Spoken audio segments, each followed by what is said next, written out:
during that period of time, there were a number of people who were rediscovering old blues masters. Stephen knew a really fantastic crowd of people. We were a small group, but there were those who were going through the South looking for the early recording stars, looking for Son House, Skip James, Booker White, Mississippi Fred McDowell, Mississippi John Hurt, and finding them. They were actually knocking on doors. Excuse me, have you heard of Mississippi John Hurt? And all of those same performers were rediscovered and brought into New York City, where we were lucky enough to be in the right place at the right time. Then there were the friends, still in this same sort of circle of country blues fans, I'm going to call us, and they were finding old records.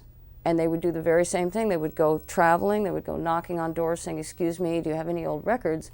And people would bring things out of their attics and their basements, you know, dust off these wonderful old LPs that were gone forever from record company archives. I mean, it's just amazing when you think about it, that there might have been one LP left in a given song. I remember that happening. I remember it was always news in our little crowd where someone would say, oh man, did you hear there's a new Charlie Patton LP, you know? And we would all like, whoa, we gotta hear it. And I remember how scratchy some of them were and how everybody was dumping them into soapy water and sponging them off, you know, and then they would put them on reel-to-reel tape and I would listen. That's all I did, is listen to music. I listened throughout the night. So we had the record, the people who went and found the old records, there were the people who went and found the blues masters, and then there were the players. Myself, Stephen Grossman, John Hammond on the West Coast. We knew that Ry Cooder was out there somewhere because we talked about him all the time. And Taj Mahal was out there, hadn't met him at that time. But just like a handful, and some unbelievable players. I won't even remember all their names, but they just sort of remained in obscurity, but they were some of the best players ever. You know, talent doesn't always equal fame, and that's a fact.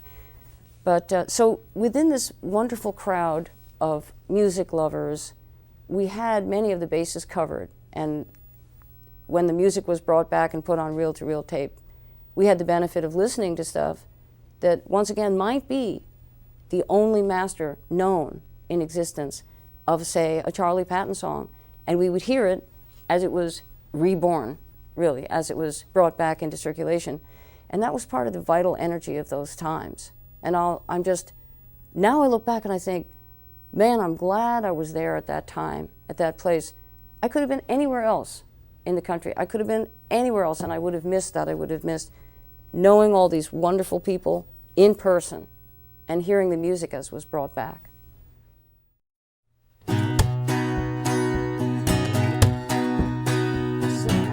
Moon's going down on it, sun's about to shine, sun's about to shine. Well, I said, moon going down on it, sun's about to shine.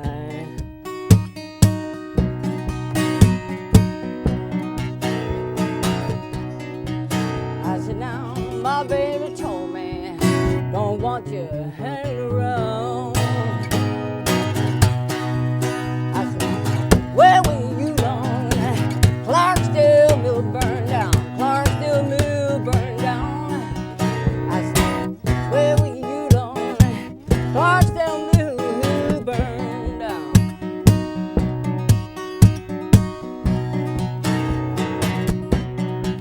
I said, I was way down south, but my face all over frown. How long that ain't that train been gone? Ain't that train been gone? How long that ain't that train been gone? I said that I'm worried now, but I won't be worried long. Big God.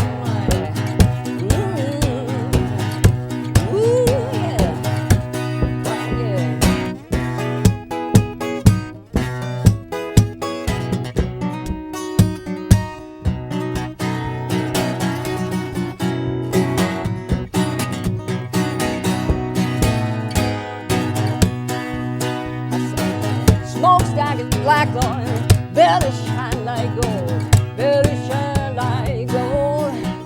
I said that the smokestack is black, better shine like gold.